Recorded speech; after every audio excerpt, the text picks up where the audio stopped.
Come in. Welcome.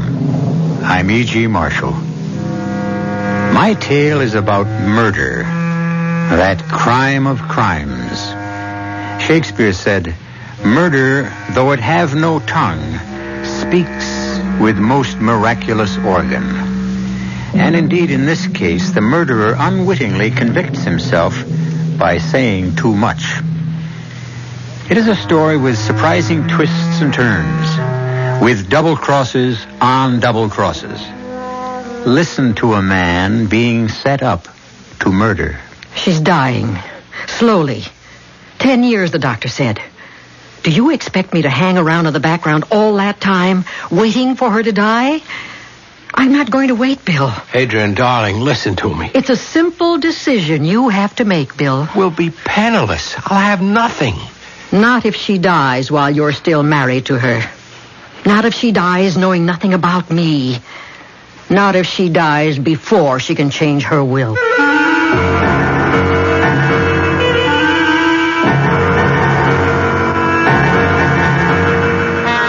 Our mystery drama, Turnabout is Foul Play, was written especially for the Mystery Theater by Sidney Sloan and stars Mason Adams and Vicky Vola.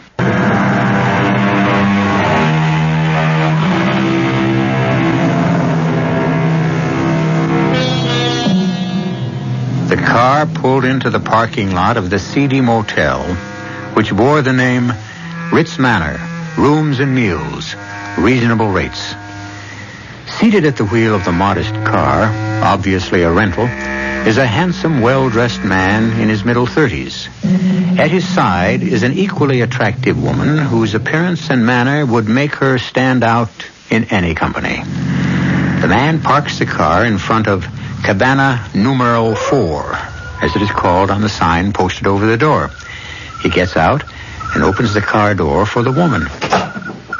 This flea bag again. It's safe. They know me here. They don't ask questions.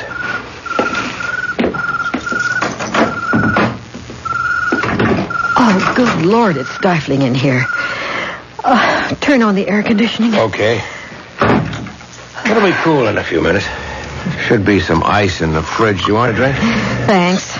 I'll take it without adulteration. There you are. Thanks, darling. He's looking at you. Well, that's better. Much better. I hope it improves your mood. You've been in a miserable state from the moment I picked you up. Do you blame me, Bill? Oh, come on, Adrian. Meeting in little out-of-the-way restaurants, going to cheap motels, hiding on side streets, scared stiff we might be seen together. It won't be forever. How long is forever? We've known each other for 2 years. No, not now. Not again. Are we going to rehash that old business? No rehash, Bill. We're going to decide what we must do. We can't put it off any longer. Divorce is out. Anne wouldn't stand for it.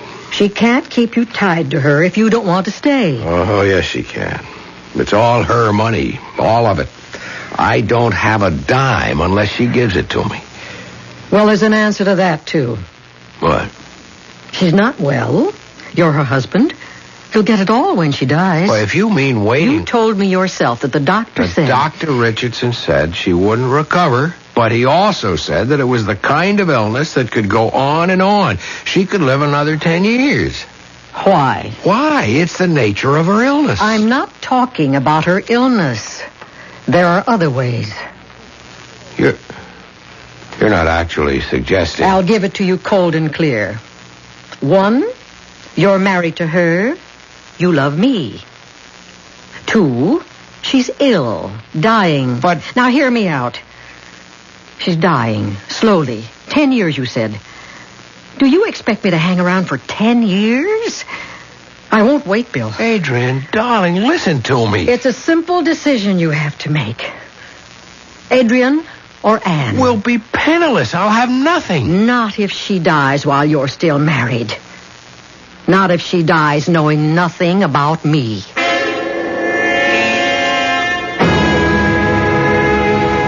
Now, Mrs. Sperling, I want you to relax completely. I want you to be receptive to my words. Yes, Doctor. But it is not my words which will cure you. You must cure yourself. Oh, but Dr. Lupescu, Dr. Richardson My dear said lady, that... I said I would not treat your case unless you gave me your full confidence. Has this Dr. Richardson held out any hope for you? No. He's been very honest with me. He told me that my time was limited. There, you see? Words like that can be destructive. They are negative and have no place in my work. You must think and feel positive. You are to get well. Yes, Doctor. Have you sent this Dr. Richardson away? Oh, that would be rather difficult. Why? Well, Dr. Richardson's been an old friend for many years. He'd be hurt. My dear lady, it is obvious that I have little influence on you. And if that is the case, I cannot do you any good. So, madam, I bid you goodbye. I shall not return. Oh, no, please. Oh, please don't go. You give me hope. I'll do anything you ask. You will obey me completely? Yes. Very well. I shall continue. If, however, I feel that you have the slightest doubt, I shall terminate our relationship immediately. There will be no second chance. I understand. And I agree. Very well.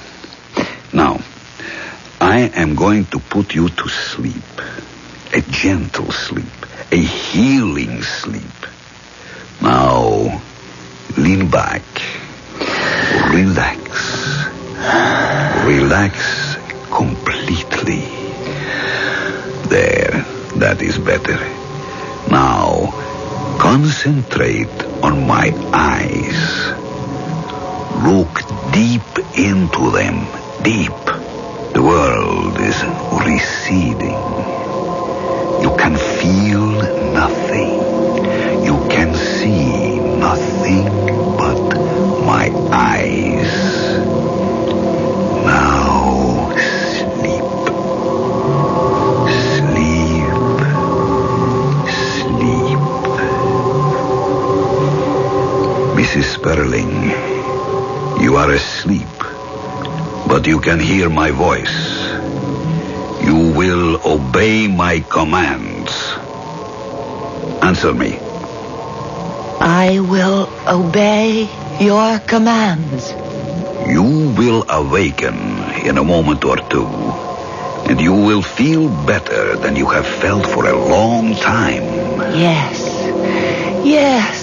I am going to give you a post-hypnotic suggestion.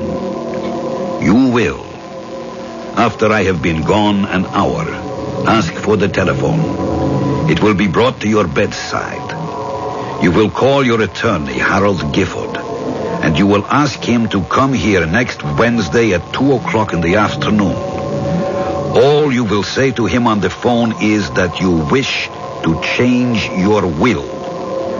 I'll tell you Wednesday morning how you will change your will.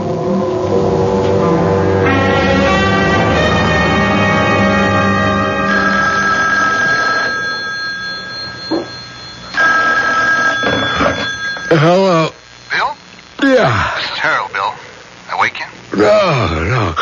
No, I've been up for hours. What's a good word, Harold? Are you breaking our golf date? No, nothing like that. Mind if I ask you a personal question? Oh, go ahead. You're our lawyer, aren't you? I am also your friend. Bill. Yeah. How are you and Ann getting along? How are we What's a funny question? Fine, I guess. Anything happened recently? A quarrel? Serious misunderstanding? Another woman? No quarrel, no misunderstanding. Ann loves me. I take the fifth on the last question about another woman. Anyway, Ann doesn't know about it. What goes? Forget it. Sorry I woke you. Now, wait a minute. You can't ask me all sorts of personal questions and then hang up without telling me why you're asking them.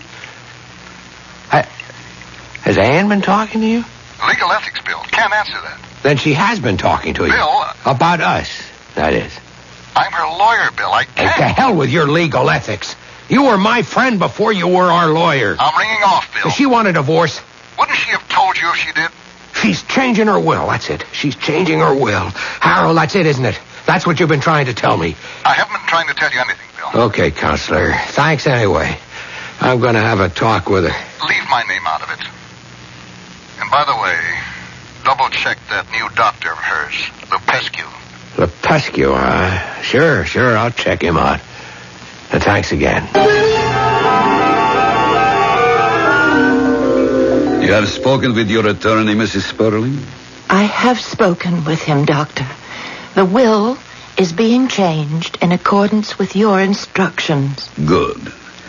Now, when I clap my hands, you will awaken, refreshed, and in excellent spirits. There, Mrs. Sperling. How are you feeling? Wonderful. Oh, I feel so relaxed. I told you that you would. Come in. I'm not disturbing anything, am I? No, darling. I want you to meet Dr. Lupescu. Doctor, this is my husband. I do. And, dear, whatever happened to Dr. Richardson? Nothing, Bill. But Dr. Lupescu's been able to help me. When old Dr. Richardson couldn't. Mr. Sperling, my services to your wife can be terminated with a word. Well, here's the word. Send me your charges, Dr. Lupescu, or perhaps you'd like a check right now. Bill, you don't know what you're saying. Dr. Lupescu's very necessary to my health. He's done more for me in a short time. Please, madam, please do not defend me. I will leave you to settle this matter between you. But you will come back, Doctor. What? You'd ask him to come back Please, after... Mr. Sperling, consider the state of your wife's health before you make irrevocable statements. Well, if you would kindly leave, I'd be able to speak to my wife about the state of her health. Good day. Oh, Bill, what have you done? And listen to me. He calls himself doctor. Whether he is or not is a matter for conjecture. You don't know anything against him? And without knowing, with just your suspicions, you rush in here, you insult them. And listen to me. No, I'm not going to listen to you. You don't have my welfare at heart. He's turning you against me. That I do know. What? What are you saying? What was Harold Gifford doing here yesterday? What? Why do you ask? He was here, wasn't he? Yes, he dropped in to see how I was feeling. It was just a friendly call. Harold's an old friend. He's also our lawyer. Yes? Did you call him and ask him to come here, or did he just drop in, as you say? I don't understand, Bill. What's all this got to do with us?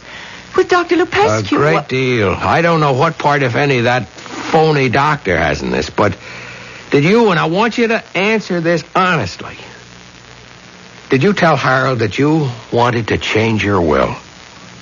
No. That's the truth? Did Harold tell you that I did? No, he couldn't. Confidential matter between attorney and client. Well, then why are you so worked up? Did you think I was cutting you out? I don't know what I thought. Because it isn't true. I love you, Bill. I haven't been much of a wife to you since I came down with this thing. And let's not talk No, about it. we must. There's no point in pretending that I'm going to get well. I'm not. And after I go, everything I have will be yours, Bill. I want it to be that way. Because I love you.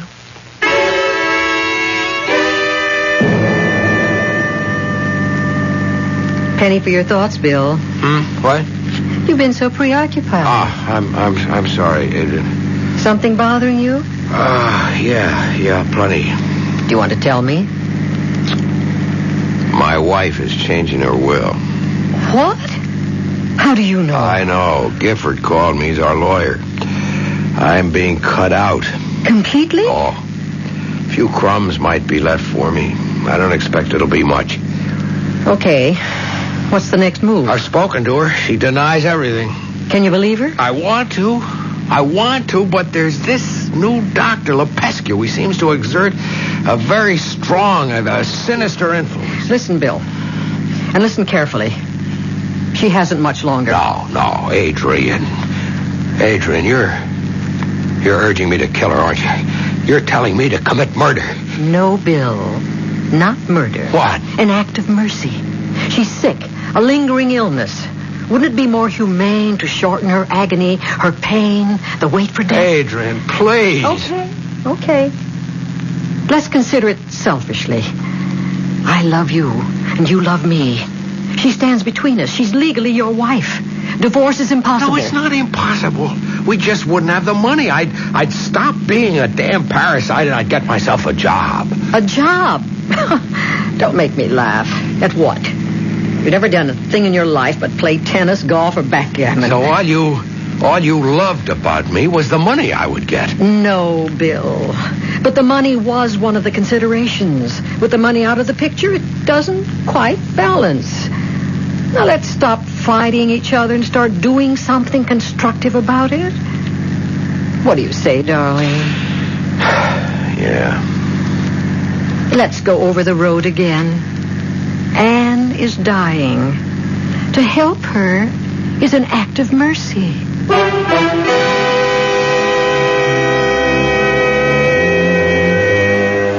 Bill Sperling is being forced to make an important decision.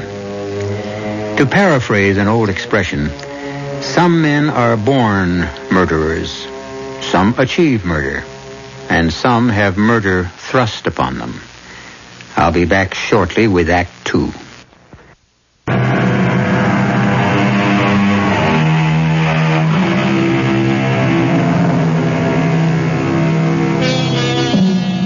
The die is cast.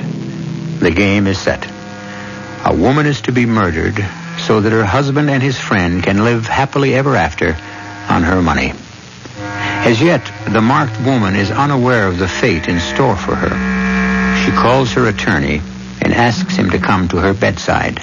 You seemed very disturbed when you called me, Anne, but you were very evasive when I asked you what was bothering you. Well, I couldn't speak freely.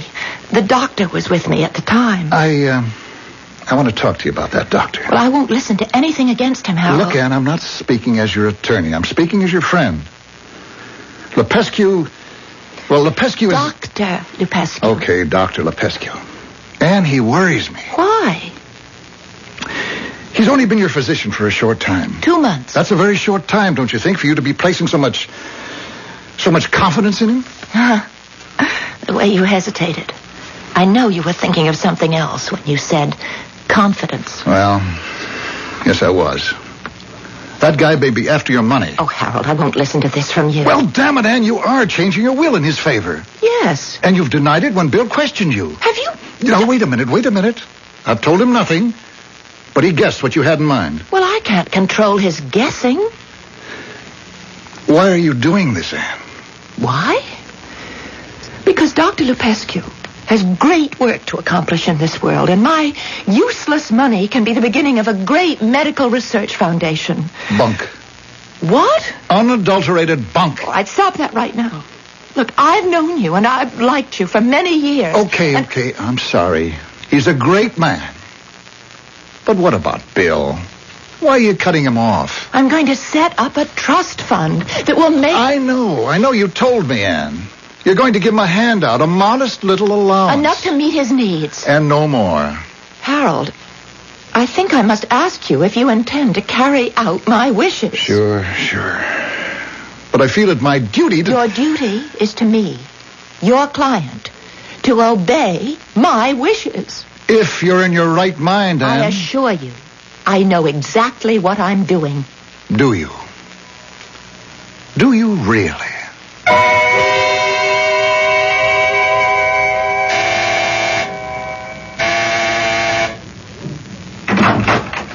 Oh, Bill. Well, come in. I wasn't expecting you. Well, were you asleep? It took you so long to answer. No, I wasn't asleep.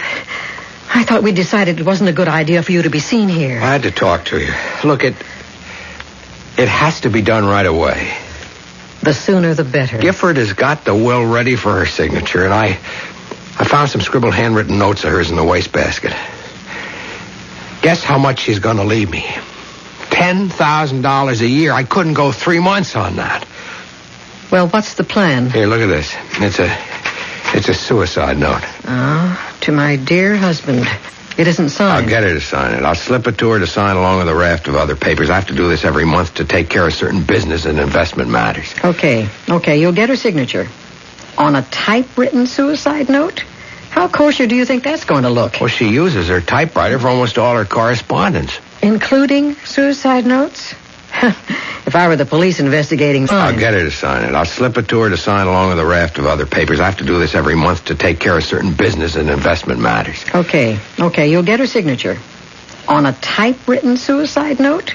How kosher do you think that's going to look? Well, she uses her typewriter for almost all her correspondence. Including suicide notes? If I were the police investigating this, I'd be mighty suspicious. Look, I can't force her to write the note. Can I? No, I guess not. Now, if I'm questioned, I'll point to the fact that since she's been ill, she's written everything on the typewriter. It's on a special stand next to her bed. Yeah? Well, what else? What else is there? A little matter of how it's to be done. Oh, sleeping pills, an overdose. See, every night when I'm home, I bring her a warm glass of milk. In the milk? Yeah. And then I'll substitute a second milk glass and wash the first thoroughly. The empty pill bottle? On top of the suicide note. When? Tonight.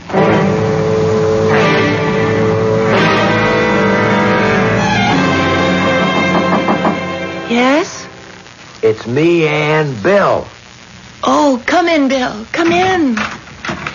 I thought you might be asleep, dear. No such luck. You know the trouble I have getting to sleep. What a pleasant surprise. Oh, you brought me my milk. Just like old times. The good old times. Remember? Yeah, like old times. Henrietta's taken over your job. She's been bringing my bedtime milk. Yeah, I told her she wouldn't be needed tonight. Well, glad to see you back on the job. Would you like to take it now while it's nice and warm? Now, just set it down, dear. I'll drink it in a minute. I want to talk to you. That reminds me. It's first of the month. All those papers to sign. I got them here in my briefcase. In a minute. Let's talk. No. Business first, then conversation. Go and take a couple of seconds. Here you are, Ann. It's only a few. Now sign right here. Right. And here. Right. Now here.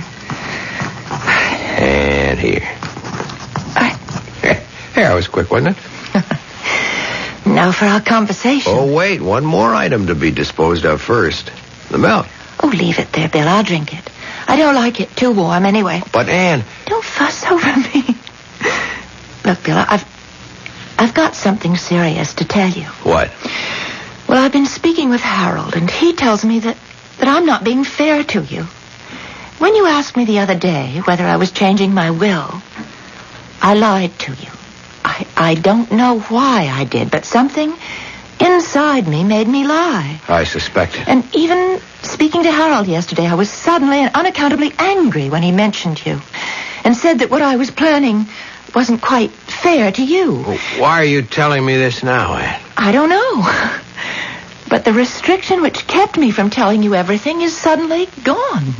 Go on. And I wanted to say that if you object to what I have in mind, I'll drop it completely, and I'll order Harold to destroy the new will. I haven't signed it yet.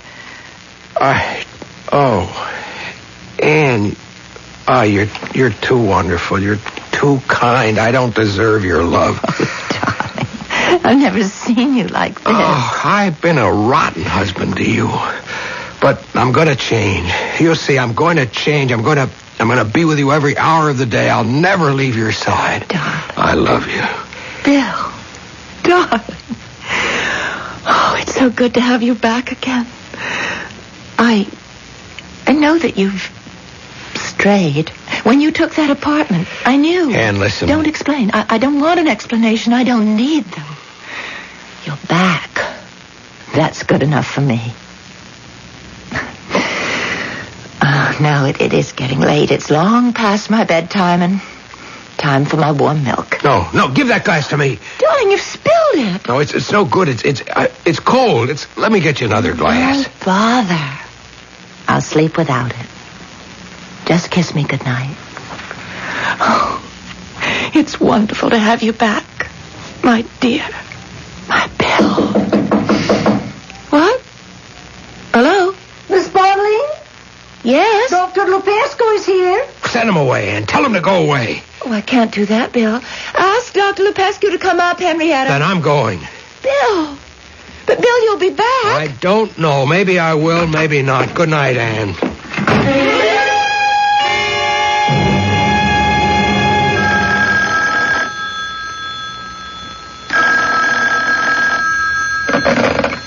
Yes? Adrian, I just came from the house.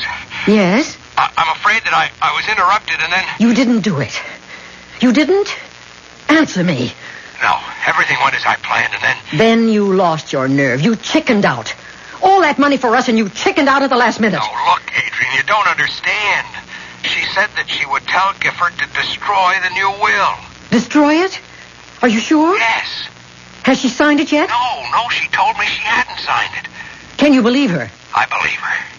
But you said you were interrupted. By whom? By Dr. Lupescu. But I had already decided that I couldn't go through with it. You hadn't given her the milk? Well, she tried to take it and drink it, and I grabbed the glass. It spilled, but this was before Lupescu got there. And when he came, I left.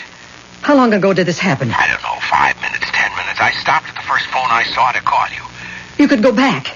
You could go back now. No, I couldn't go back. I don't know how I could have thought I could kill her in the first place. No.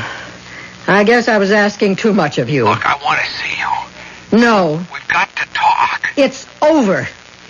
It's all over, lover boy.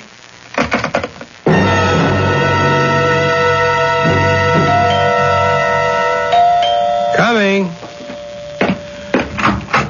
Oh, Harold, come on in. Been trying to reach you for the last 3 days. Where have you been? On my boat. I just got back to the apartment 20 minutes ago. Alone? Alone on the boat? Yeah. I just didn't want to see anybody, talk to anybody.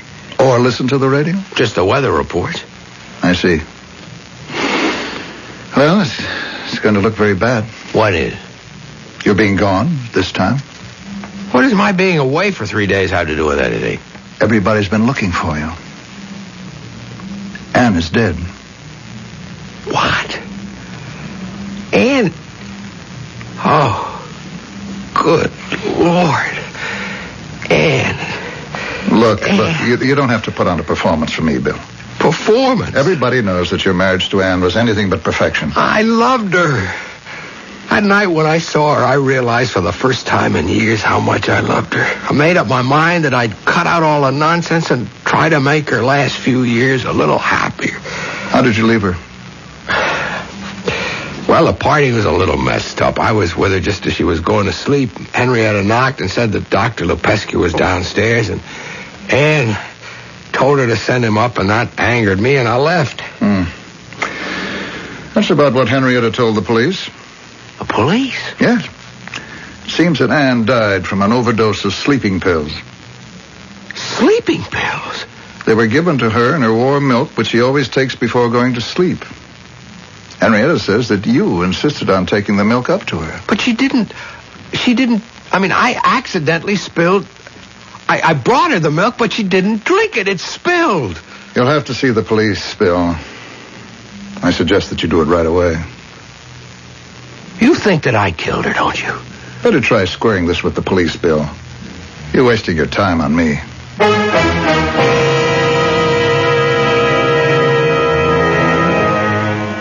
After Harold Gifford left, Bill stared into space, unable to comprehend the events which had swirled around him and now threatened to overwhelm him completely. Anne's death was difficult enough for him to accept, but now he must face the police and their questions with the knowledge that despite his innocence, he must appear guilty to them. I'll be back shortly with Act 3.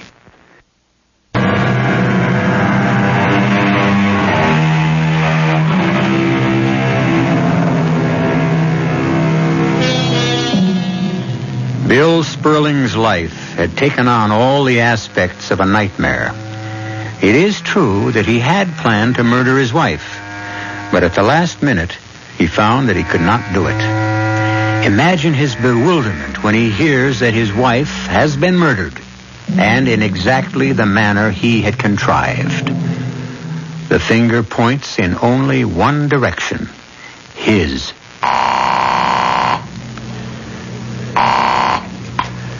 Hello? Adrian, Yes. I've got to see you. No, it's over. Thought we settled all that. It's terribly important. Anne is dead. Strange the way you said that. Strange? She's been dead since last Wednesday night. I heard it on the late news. You act as if you just found out. I have. I've been away on my boat. What? Another story? You putting me on, Billy boy? I didn't do it. I'm telling you the truth. I swear I didn't know. Ah, that's very good. What are you going to do, plead loss of memory? I told you, Adrian, I didn't do it. You know I didn't do it. Trying to set me up for an alibi? Well, I don't want any part of it. Please don't call me again. I won't be involved. You can be made to talk. You can be made to testify. Sure. You go right ahead and bring me into court. I'll say you planned it. Milk, sleeping pills, phony suicide note, the whole dirty wash. Adrian, you can't. Try me. I'd advise you to leave my name out of it. Bye. Hello. Hello. Hello. Hello. Hello.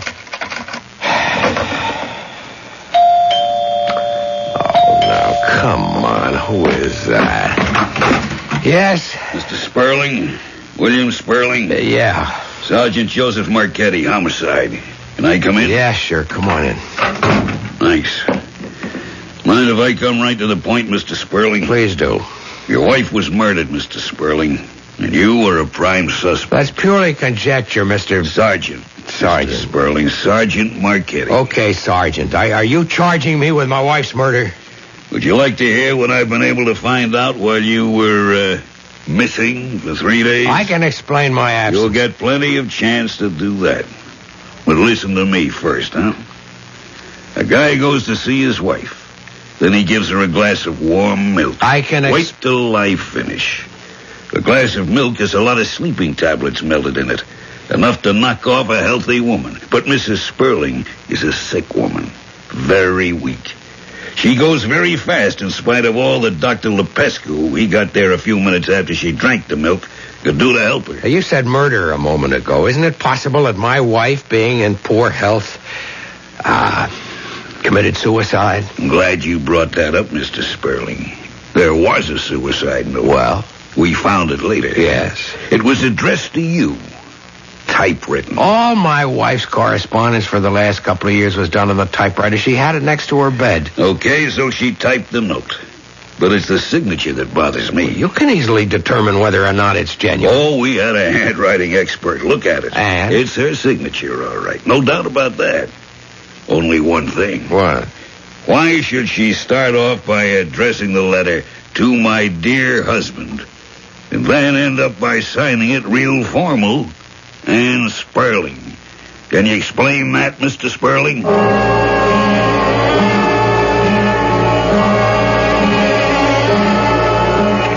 Harold. I don't want to see you, Bill. You've got to help me. No, find another attorney. I'm too busy. You're condemning me without listening to me. You could give me a few minutes. I'm an old friend, Harold. 5 minutes. I'll give you 5 minutes. Start talking. Okay. Now, look. I must tell you that when I came into Anne's room that night, I did so with the intention of killing her.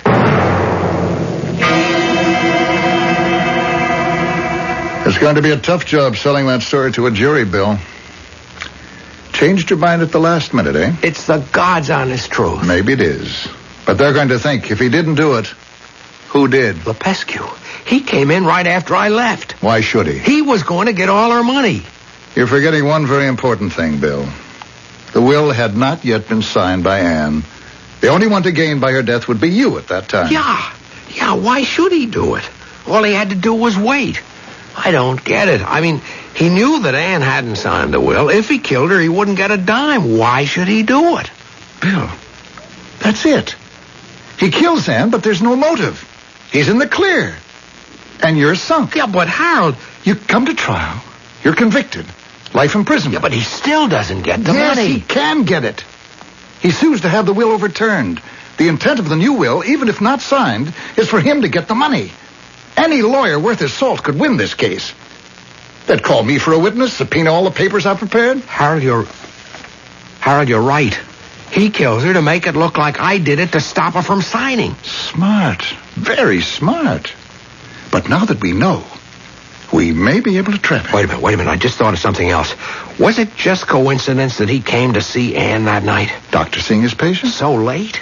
Tell me, do you think it possible that he knew I was going to be there? That he came so that he would be taking no chances that I'd lose my nerve? Who would know that you were going to be there? I don't know. Maybe. Anyway, what about Lepescu? Here, I've got his number in my book. Let's see. Here, I have it. Bill, get on the other phone, quick.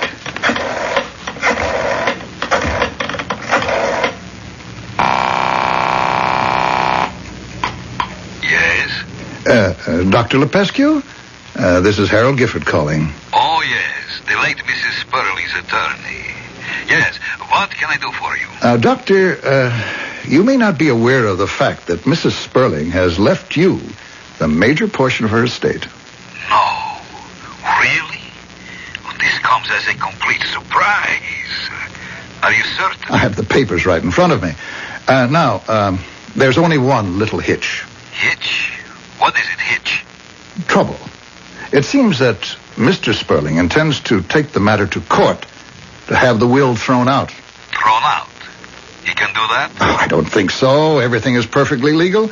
However, he can claim undue influence, pressure, etc., etc. One moment. Mrs. Sperling had signed the will? Oh, yes. That is not what she told me. What? I thought that you said... You see, doctors are privy to confidences, and Mrs. Sperling... Hadn't actually told you about changing the will, right? Well, I would say, yes. However... She had not told you that she had signed the new will. No. As a matter of fact, I was trying to dissuade her from making me the beneficiary. Well, you can refuse to accept it, you know. That would make Mr. Sperling's suit unnecessary. And he would get it? Oh, yes, he would very likely get everything. As a matter of fact, I understand the police have a witness who can completely exonerate Mr. Sperling. Oh, what is her name? I don't know her name, Doctor. But I suppose it is one of those false leads thrown out by the police to trap the real killer, wouldn't you say? Wouldn't you say, Doctor? Doctor? Yes, of course. One more thing. There are certain little legal formalities. I must have your signature on several documents, and... I can be in your offices at 3 tomorrow. 3 o'clock will be fine. Goodbye. Bill, I think we've knocked him off base. He's got an accomplice. And it suddenly occurs to me that I know her name.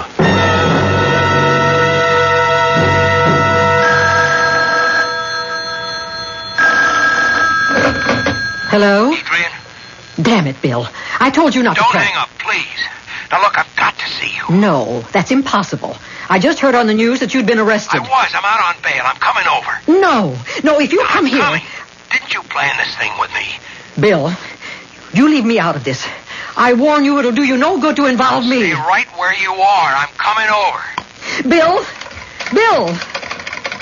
Oh, I've got to get out of here.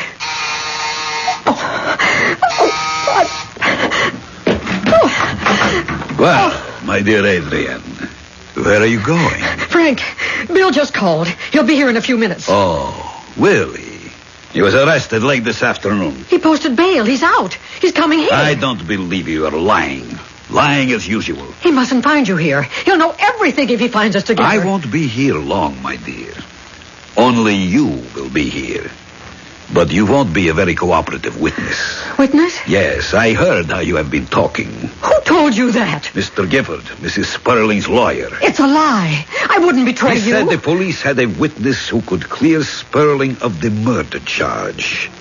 Only you can do that. He was trying to trick you, don't you see? No, he is too stupid to lie to me. I distinctly remember he said it was a woman. No, He said she. You've fallen into a trap.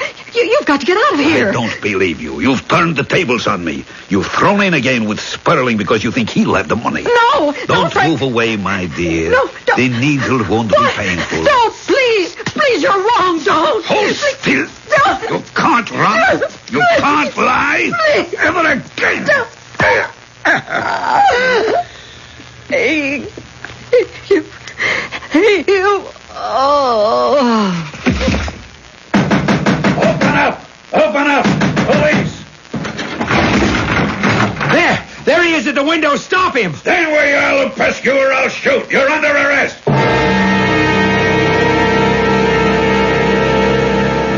And you'll be interested to know, Bill, that the DA has dropped all charges against you. You're free to do anything you please, go anywhere you please. Yeah. You're a very lucky guy. You got off easy. But you don't seem very happy. I'm not. Harold, I realize what a miserable character I am. You'll get over it. The money will help you forget. About that money. Yeah. I want you to set up some sort of thing where it can be given away. Give it away in Ann's name, all of it. I see. What about you? Me? I'll make out.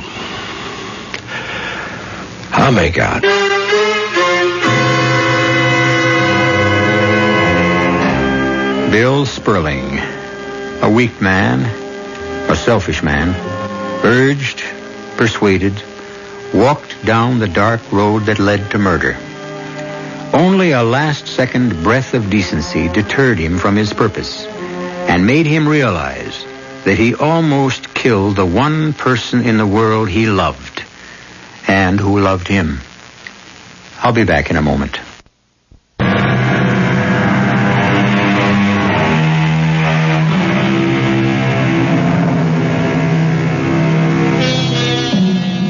You have just heard a tale of weakness, betrayal, and murder. When Bill Sperling walked out of his attorney's offices, alone, penniless, his empty life before him, he had one small seed of consolation. He knows Ann's money, which he once wanted enough to kill for, would be used for good. He knew in his heart that was the way she would have wanted it to be used.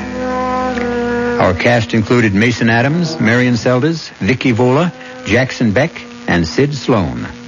The entire production was under the direction of Himan Brown. This is E.G. Marshall inviting you to return to our Mystery Theater for another adventure in the macabre. Until next time, pleasant dreams.